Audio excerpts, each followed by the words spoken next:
Hello guys, welcome to the yet another episode of It's APS where mind meets the science। आप में से बहुत से लोग सोचते होंगे कि इस दुनिया में सबसे ज़्यादा स्पीड लाइट की होती है, और यह सच भी है। लाइट की स्पीड 3 करोड़ मीटर प्रति सेकंड या 3 लाख किलोमीटर प्रति सेकंड होती है। पर क्या आपने कभी सुना होगा कि स्पीड ऑफ लाइट से भी ज़्यादा स्पीड किसी पार्टिकल की हो सकती है?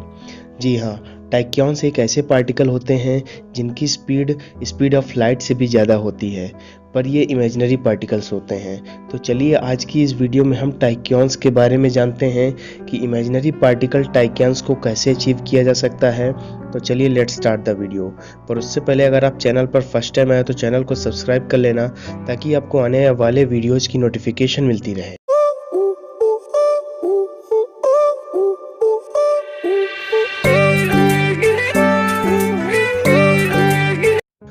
अगर हम टैक्योन्स को सरल भाषा में डिफाइन करें तो टैक्योन्स एक प्रकार का इमेजिनरी पार्टिकल होता है जिसकी स्पीड ऑफ लाइट से भी ज़्यादा होता है। टैक्योन्स का अर्थ होता है अति तीव्रता के साथ गति करने वाला पार्टिकल। वैसे हमारे फिजिक्स के सिद्धांतों के जरिए हम लोग टैक्योन्स कण के सटीक एक्सेलरेशन को तो नहीं माप सकते, परंतु साइंटिस्ट कहते हैं कि इसका एक्सेलरेशन स्पीड ऑफ लाइट के एक्सेलरेशन से थोड़ा ज़्यादा अवश्य ही है, जो कि एक बहुत ही बड़ी और दुर्लभ बात है। सबसे पहले इस कण को जेराल्ड फिनबर्ग के द्वारा साल 1967 में ढूंढा गया था। हालांकि अभी भी कई सारे वैज्ञानिक इसके बारे में अलग अलग अपना मत देते रहते हैं। देखा जाए तो आज भी टैक्योन्स को लेकर वैज्ञानिकों के अंदर कई सारे मतभेद हैं। टैक्योन्स पार्टिकल को कभी भी किसी लेबोरेटरी में बनाया या देखा नहीं गया है। हालांकि कुछ वैज्ञानिक कहते हैं कि शायद यह पार्टिकल स्पेस में मौजूद हो सकता है। वैसे यहाँ बात यह भी है कि टैक्योन्स कणों के चीज़ों के अंदर पाई जाती है, जो कि प्रकाश की गति से तेज होती है। हालांकि सवाल यहाँ यह उठता है कि प्रकाश से ज़्यादा तेज आखिर कौन सी चीज़ है जो कि टैक्योन्स से बना हुआ है। आपको यहाँ पर बता दूं कि प्रकाश से संभवतः ज़्यादा तेज लेजर ही हो सकती है, जो कि शायद टैक्योन्स के कणों से बनी हुई हो सकती है। ऐसे में कहा जा सकता है कि टैक्योन्स के कण वास्तविक तौर पर मौजूद हो, जो कि इसके अस्तित्व को यथार्थ साबित कर रहा हो। टैक्योन्स कणों से जुड़ी एक और महत्वपूर्ण बात यह है कि इससे आप खुली आंखों से कभी नहीं देख पाएंगे, क्योंकि जिस चीज़ को हम देखते हैं उसके ऊपर प्रकाश की किरणें पड़कर हमारी आंखों तक आ जाता है। अब इसे बात करते हैं टैक्योन्स को कैसे ढूंढा जा सकता है। वैज्ञानिक कहते हैं कि लेजर लाइक मीडिया में टैक्योन्स पार्टिकल कण के मिलने की पूरी संभावनाएं हैं। खैर, इस मीडिया के अंदर अणुओं की उल्टी संरचना होना बहुत ज़रूरी है। वैसे बता दूं कि लेजर लाइक मीडिया में अगर अणुओं की उल्टी संरचना देखने को मिलती है तो उस मीडिया में मौजूद कणों को हम क्वासी पार्टिकल्स कहते हैं।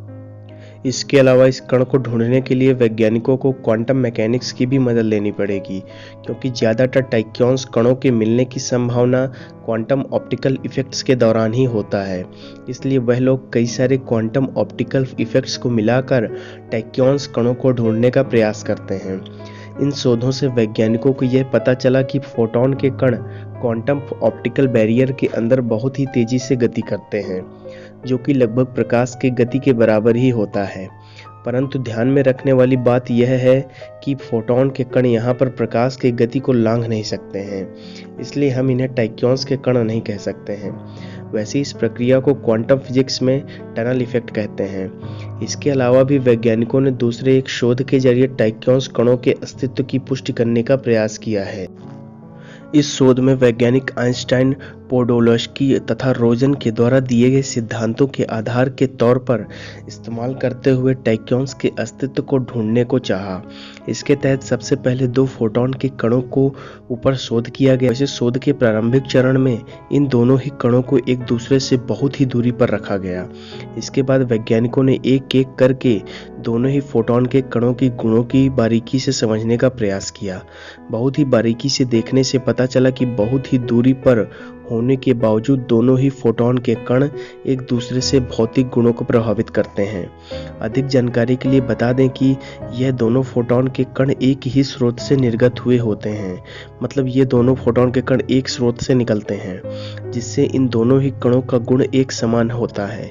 इसलिए इन्हें अक्सर ट्विन्स फोटॉन्स भी कहा जाता है। यहाँ एक बात को बड़े ही संजीदगी से समझने की ज़रूरत है, जो कि फोटॉन के गुणों में होने वाले बदलाव के बारे में है।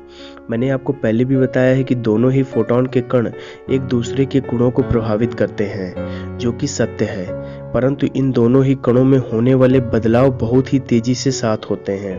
कहने का तात्पर्य यह है कि लगभग प्रकाश के गति के तेजी से ही इन कणों के गुणों में बदलाव आते हैं। हालांकि क्वांटम दुनिया की अनिश्चितता से भरी हुई संरचना में यह कह पाना बहुत ही मुश्किल है कि प्रकाश के तेजी से ज़्यादा किस कण का वाकई में होना संभव है या नहीं, परंतु इतना अवश्य कहा जा सकता है कि क्वांटम फिजिक्स में आने वाले भविष्य में टैक्योन्स का अस्तित्व हो सकता है। अब बात करते हैं कि क्या टैक्योन्स कण का होना वास्तव में संभव है। 1962 में दो वैज्ञानिकों ने प्रकाश की गति से भी तेज किसी एक कण के होने का जिक्र किया, जो कि आगे चलकर टैक्योन्स कणों का नाम लेने वाला था। वैसे इन दोनों वैज्ञानिकों के अंदर एक वैज्ञानिक भारतीय मूल के वैज्ञानिक भी थे, जिनका नाम जॉर्ज सुंदरसन था। वैसे इन वैज्ञानिकों ने संवेग, वजन और ऊर्जा से जुड़ी कई सारे ग्राफ बनाए, जिसमें उन लोगों ने ऐसे कई सारे समीकरणों को प्रदर्शित किया जो कि टैक्योन्स के वास्तविकता का सबूत था। उन्होंने नेगेटिव संख्याओं की वर्गों को लेकर इस कण को गतिशील करने वाली ऊर्जा की मात्रा को भी बाहर कर निकाला था। इसके अलावा उनके द्वारा दिए गए थीसिस में भी यह लिखा गया था कि अणुओं के बीच होने वाला चेन रिएक्शन में भी टैक्योन्स कणों की मौजूदगी हो सकती है, इसलिए उन्हें कई अवसर पर आसानी से ढूंढा जा सकता है। हालांकि आज तक ऐसे किसी भी टैक्योन्स कणों को ढूंढा नहीं गया है। इसके अलावा हम आपको बता दें कि सबसे धीमी गति का टैक्योन कण भी इतना तेज होता है कि अगर यह किसी वस्तु के साथ टकरा जाता है तो वह आसानी से उस वस्तु की अणुओं की संरचना को प्रभावित कर सकता है। इससे आप अंदाजा लगा सकते हैं कि यह कितनी तेजी से गतिशील होगा।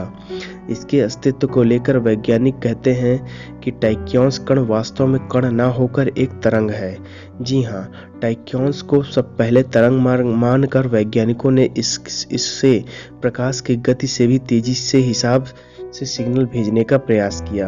यहाँ पर टैक्योन्स की तरंग हालांकि वेव इक्वेशन से सारी की सारी बिंदुओं में यथार्थ तो साबित नहीं हो पा रहा था, परंतु इसके अलावा ऊर्जा के स्रोत के पीछे के समीकरण को यह सटीक तौर पर ठहरा नहीं पाया। इससे इस बात की पुष्टि नहीं मिली कि टैक्योन्स वास्तव में एक तरंग है या एक कण। टैक्योन्स के कण किस किस से बने हुए होते हैं। जैसा कि हम सभी लोग जानते हैं कि अगर कोई भी भौतिक चीज मौजूद है और वह भी एक कण के आकार में, तो उसका एक निर्धारित वजन अवश्य ही होगा। टैक्योन्स के कणों का वजन होता है, परंतु यह वजन आखिर सटीक तौर पर कितना होता है यह कह पाना मुश्किल है। वैसे वैज्ञानिक मानते हैं कि टैक्योन्स के कणों के अंदर अति सूक्ष्म कण भी की मौजूदगी होती है। तो अगर आपको यह वीडियो पसंद आई हो तो लाइक कीजिए, शेयर कीजिए, कमेंट्स करिए और चैनल को सब्सक्राइब कर लीजिए ताकि आपको आने वाली इंटरेस्टिंग साइंस रिलेटेड वीडियोस की नोटिफिकेशन मिलती रहे।